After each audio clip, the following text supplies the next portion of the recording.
You know what that means? Time for Trybean Tuesdays on the 10 spot. That's what's up. I love it. I love it. I love it. I think this is like seven, maybe eight, somewhere in there. Didn't really know how many of these I would do. Still not sure. But I know that in this particular series, The Five Pillars of a Life Well Lived, this is pillar number 4 that we're about to get into, which means the next week is pillar number 5. So if I was going to quit it, next week may be done. We'll see. We'll see. We'll see. Today is going to be a banger of an episode, though. We're going to talk about financial wellness. And you ever get in a situation where you pretty sure you're unqualified to talk about something? That's today. I have a lot of great knowledge that I've picked up from other people, observation, conversation, questioning, deep dives, interviews, podcasts, what have you. Podcast more from the host perspective than a whatever perspective.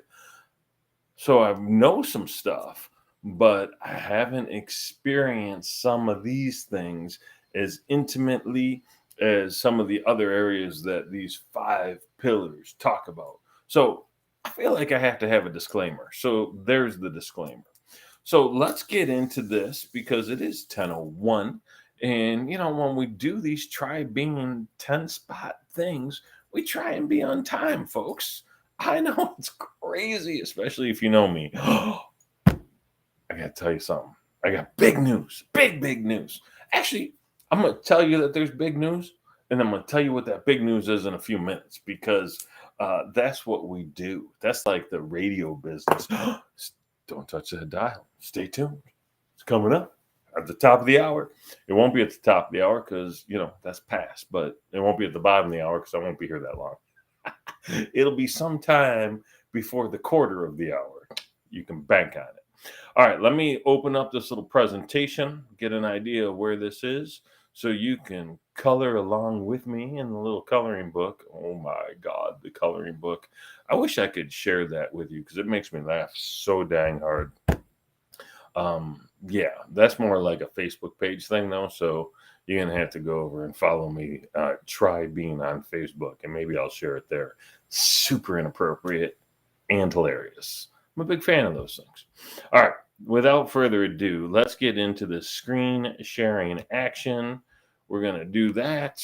Watch this. Pretty sweet. I love that. Let's get over here and get into the actual thing that I want you to see. That's not that. We'll get over here. We'll get into present mode so you can actually see this big. And you'll note that I took a couple extra minutes this morning and I changed the colors, right? Put the new Terry Bean logo up, not that old Trybean logo. So fun. All right. The 5 pillars of a life well lived. The first pillar that we dove into is all about relationships. I think the real key takeaway there is that the most important relationship we have is the one we have with ourselves. And then there's 17 other relationships that I dive into. It's really more like 12, but there's quite a few, man. There's quite a few. The next area of focus we got into was mental wellness and the ability to have that growth mindset as opposed to that fixed mindset. And there's some really cool sayings and quotes in that video, and that was done 2 weeks ago. Really enjoyed how it came out. Last week, we dove into spiritual wellness, and this is a great deep dive into just looking at life in a more reflective way, looking at really from a purpose point of view. Why are we here? What are we supposed to do? And how do we find those answers out for ourselves? You can see all 3 of those videos over at trybean.com/blog. They're really kind of close to the top too, which is convenient. This one will be there as well, as will the next one. So keep that in mind. Maybe I'll put a link to all 5 of them and do one master post. Again, all of this is this is a presentation that I have delivered for clients to help their people get more inspired as to what life could be for them. You may like it. It may be a good fit for you and your group. And if it is, contact me. I'm easy to find. Bean at trybean.com or just trybean.com. and all the information's right there. So let's talk about this financial wellness piece, right? Because there's a handful of pieces in here that really, really matter, But again, I am not a financial expert. I am not independently wealthy. The advice that I have may not work for you. And so, a second disclaimer on this topic, but it's important, right? Um, I can tell you that from a spiritual perspective, it's got a very different vibe than what most people are looking for. Most people are trying to acquire wealth and dive into wealth and earn wealth. And there's a fairly strong argument that we actually tune into wealth.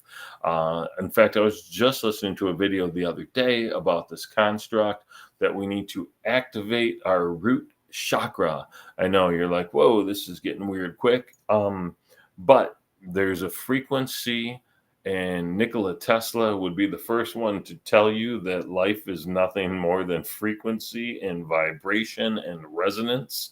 Well, there's a frequency that works with your root chakra that programs how everything else happens.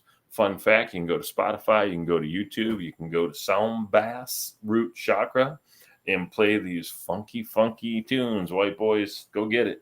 I'm kidding about the white boy. Play that funky music, white boy. Yeah.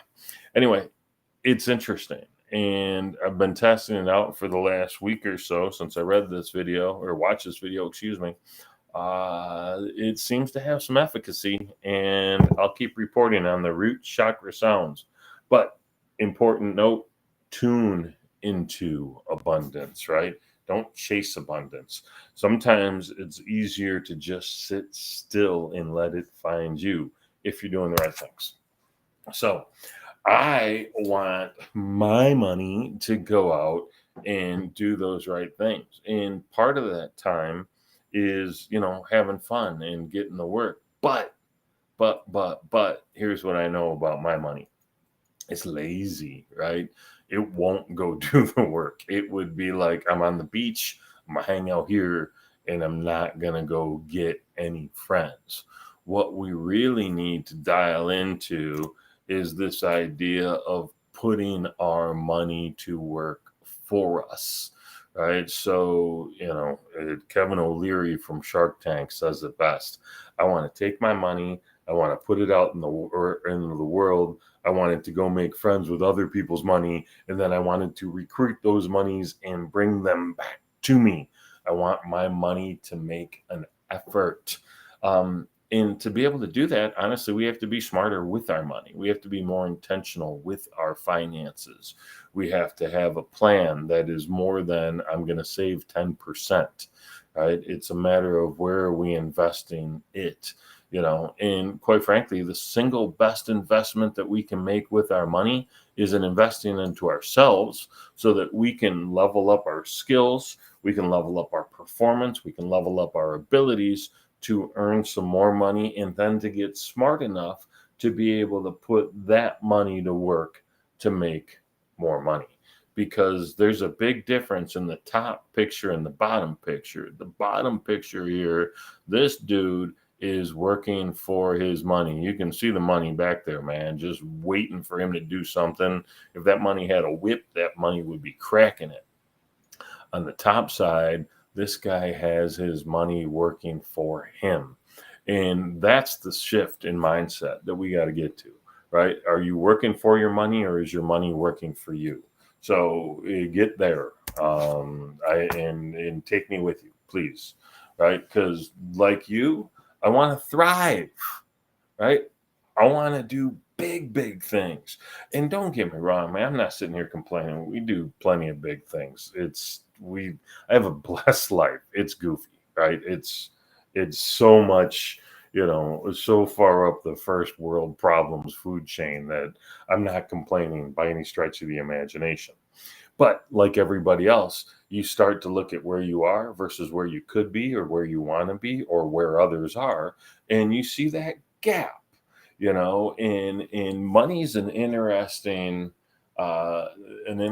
measure, much like height. If you're 6'5", you're in the top 1% of tallest people on the planet. Top 1%. 1% of the population is taller than you. And you could be standing next to some person who is literally 7'10". Who could be standing next to someone who's 8'6", right? So that 1% is literally bigger than the screen. It's a 1.5 foot gap. You know, it would be the difference between me standing here at 6'1", standing next to someone who is 4'7". It's the same gap. And 4'7" is very short compared to 6'1", much like 7 foot is very short compared to 8 foot. So that being said, if you're making $400,000 a year annual household income, you're in the top 1%. You know, and we've all learned that Elon Musk lost $200 billion in the past 14 months. 400,000, 200 billion. So money's a funny thing, right? There's a gap. And, you know, not that you're ever going to close the gap all the way, but you can make that gap smaller. Here's the one thing I do know about money is that if we're out just looking for money, it's going to be a lot harder to attract. What we really want to talk about and what we want to think about is what that money can do for us, i.e., what would we do with the money? How would we use it? How would we put it to work to improve our lives or the lives of those around us? And so vacation's always an easy answer for me because there are a few things I enjoy more than sitting on the beach looking at turquoise water, right? I just love the sound. I love the view. I love the smell. I love jumping in that water and hanging out. I love it all. I like to water ski on that water. I don't know how to surf, but I want to surf, which to me is, you know, falling down a lot. I'm willing to fall down a lot because I'll keep getting up. I'm crazy like that. So that being said, what do you want to do with the money? Maybe it's for a new car. Maybe it's so your kid can go to college. Maybe it's so you can go to college. Maybe it's you want to expand your knowledge and have more books to read. Maybe it's you want to take these kind of cool trips. Maybe it's you want to give back to your church or a charity of your choosing. You want to serve other people in some way, shape, or form. Maybe you want fresher clothes. I don't know what your desires are, and I don't claim to. What I do know is if you start to put together a list of the things that you want that money to do for you, do with you, you'll actually start to achieve some of those things. It's a very cool process. This, very specifically, is why vision boards are so popular. And while occasionally people will put stacks of cash on their vision board, they'll also put more tangible things that they can use and do things with. So think about not just the money, but what the money does for you. This line by my friend Chris Brogan really makes me smile, right? It's not about more money. It's about living the life you want to live, right? So get really, really clear on that stuff. I go back to that vision board comment. Figure out how you want to live your life and what those terms look like, and you'll be able to do much more of that. This is a very fascinating story. If you Google Cedar Lake, Indiana raptor, I'll tell you the story real quick. This dude, this is literally his garage. And in the back corner of this garage, on the back of that truck, you can see a big Jeep. Well, he has this boat, and I don't know if it was this boat on the right side. It's a $300,000 wakeboard boat, and he managed to sink it in his lake. He did. It sunk. And so he decided that he would take his Raptor, his Ford Raptor, $80,000 pickup truck, drive that into the lake, and go rescue his boat. Well, that didn't work, right? Because it turns out you really can't drive trucks in lakes. But he didn't realize that quickly enough because he took that Jeep and drove his big Jeep into the lake to grab his Raptor and hopefully tow the Raptor and the boat out of the lake. That didn't work either, people. That didn't work either. So I tell you this all to say that, you know, just having a bunch of money doesn't make you smarter. right? Doesn't make you better. It just makes you wealthier and allows you to do even different stuff. I was going to say dumber, but I don't want to be judgy here. So, all that to say, figure out how you want to leverage your finances, what you want to do with them, and all that fun stuff. Our next section, we're going to dive into a little bit of physical wellness, that whole health scene. And that's going to be really cool. That will happen next Tuesday at 10 a.m. And I'm more competent and comfortable speaking on that topic because, I spent a lot of time working on my physical wellness and fitness over the years. So, that being said, I appreciate you being here. Thank you for making time to try being on the 10 spot this Tuesday. I look forward to seeing you next week. In the meantime, if there is anything I can ever do for you, let me know, man. Reach out. I'm easy to get in touch with. Send me a message, drop a comment, click the like button. That would be cool. Maybe even share this if you're feeling crazy. The big announcement. The big announcement is the speaker reel is out. It goes live at noon today. It is new and improved. I spent a half hour watching and cutting and cutting and cutting and getting rid of a bunch of the superfluous stuff that was in version 1 that made it over 5 minutes. This one's a cute little 2 minutes and 8 seconds and power packed. I'm excited about it. It's going live on YouTube at noon. It's got an instant premiere vibe. So check it out. All right. See you when I do. Have a great day.